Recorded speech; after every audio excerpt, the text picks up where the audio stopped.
Ftit snin Malta saret ċentru ewlieni fis-settur tal-gass naturali u tista' tkun punt kruċjali bejn il-produtturi tal-enerġija fl-Afrika u l-konsumatur fl-Ewropa. Għal dan il-Ministru Joe Mizzi waqt il-5 Kungress Internazzjonali tal-Gass Naturali li qed jitlaqqa l-ewwel darba f'pajjiżna.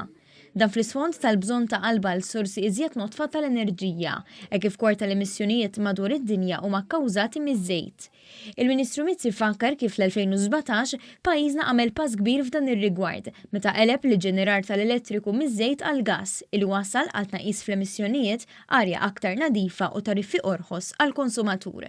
Żied jgħid li l-politika Ewropea dwar l-enerġija u l-ambjent tippromovi l-użu tal-gass naturali likwidu bħala alternattiv effiċjenti flok sorsi oħra bħal diesel fis-settur ta' trasport navali. L-Unjoni Ewropea tistipula li sal-2025 il-gass naturali jrid jiġi provdut f'portijiet Ewropej, filwaqt li mis-sena d-dieħla l-ammont ta' kubrit fuq vapuri jrid ikun ta' inqas minn 0.1%.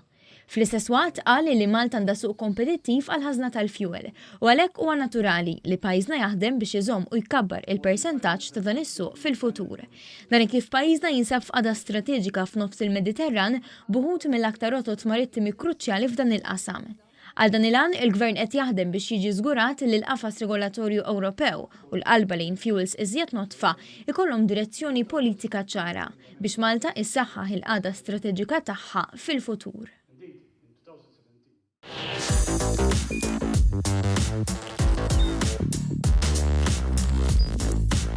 Idħol fuq one.com.mt u hemmhekk tista' tara l-programmi kollha li jxandru fuq One permezz ta' One Play.